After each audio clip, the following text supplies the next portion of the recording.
Patut istighfar tak lepas tu? Istighfar. Apa lagi kan kita buat kebaikan lah. Tapi Nabi suruh istighfar. Pasal apa? Pasal takut sembahyang kita cacat. Takut ada kurang.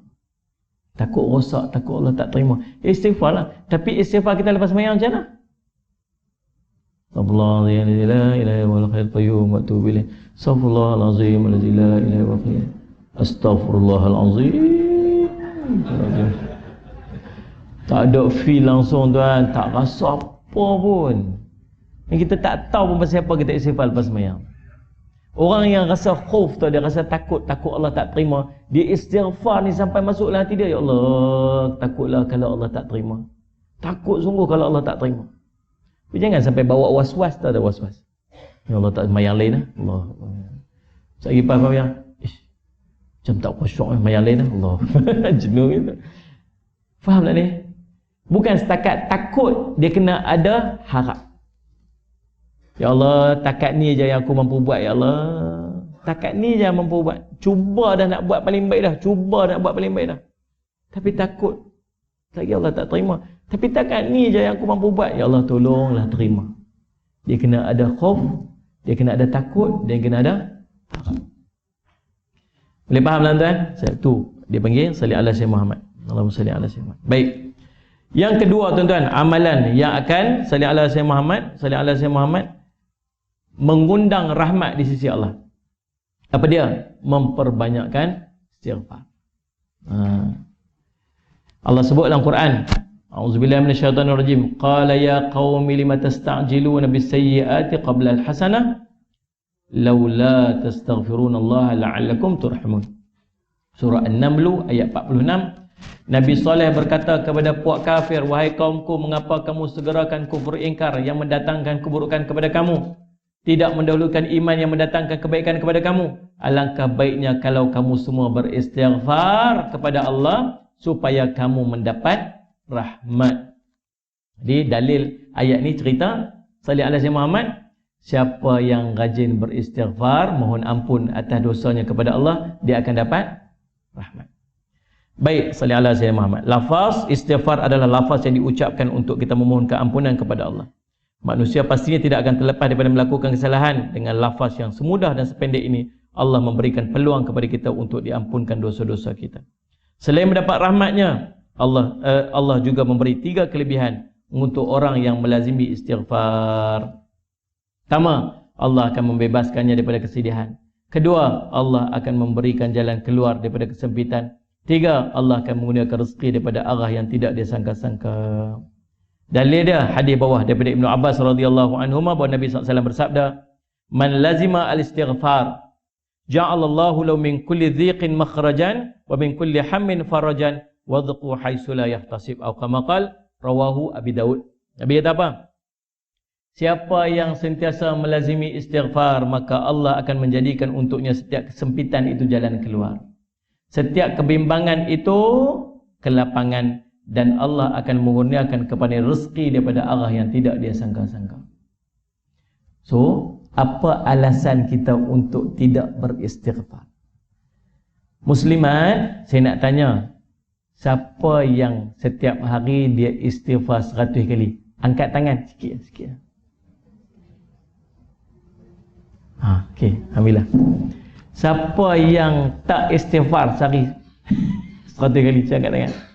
Apa dua-dua tak angkat siapa? Tuan-tuan, salat Jumaat. Nah, saya nak tanya, yang istighfar 100 kali sehari ni, dia istighfar waktu mana? Kau waktu mana?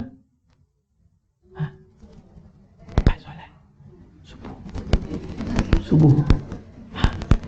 Subuh.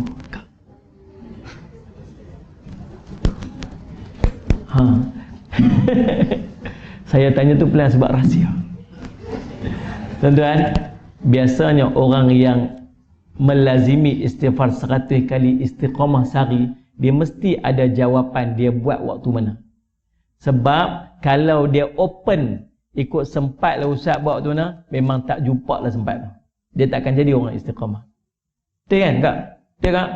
Dia mesti ada waktu dia. Tuan-tuan, kita istighfar tahu pasal apa? Tahu pasal apa kita istighfar? Pasal dosa kita. Kita istighfar sebab dosa kita. Astaghfirullahalazim, astaghfirullahalazim. Minta ampun ke Allah pasal dosa kita. Kita tahu kita banyak dosa. Sebab tu kita istighfar. Sallallahu alaihi wasallam Muhammad. Tuan-tuan, kalau kita buat salah ke orang, sallallahu alaihi wasallam Muhammad. Kemudian kita pergi minta maaf kat dia. Dan dia maafkan kita. Patut dah. Patut sangat dah. Minta maaf lah, aku buat salah kat hari tu. Dia kata apa? Tak apa, aku maafkan. Okey, selesai, alhamdulillah. Tapi Allah, kita buat salah kat dia. Kita minta maaf kat dia. Dia bagi pula ganjaran atas kita minta maaf. Hebat tak? Hebat. Ada tak pernah jumpa orang? Tuan-tuan, Assalamualaikum. Waalaikumsalam.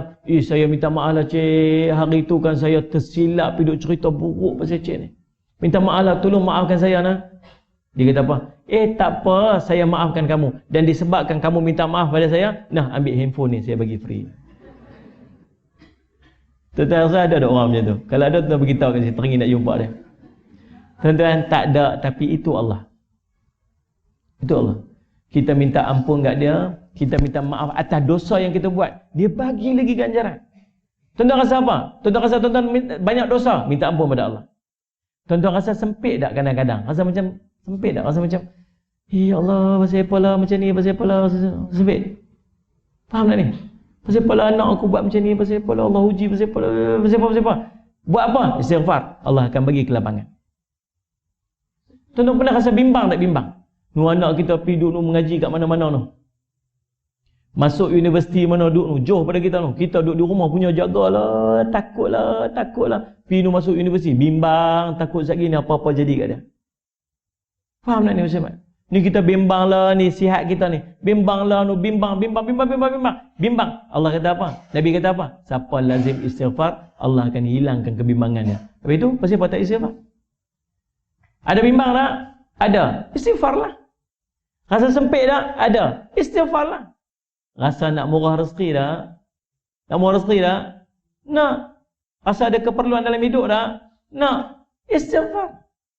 Kita punya banyak reason untuk kita istighfar. Tapi pasal apa kita tak istighfar? Apa alasan kita untuk tak istighfar? Kita banyak dosa. Istighfar.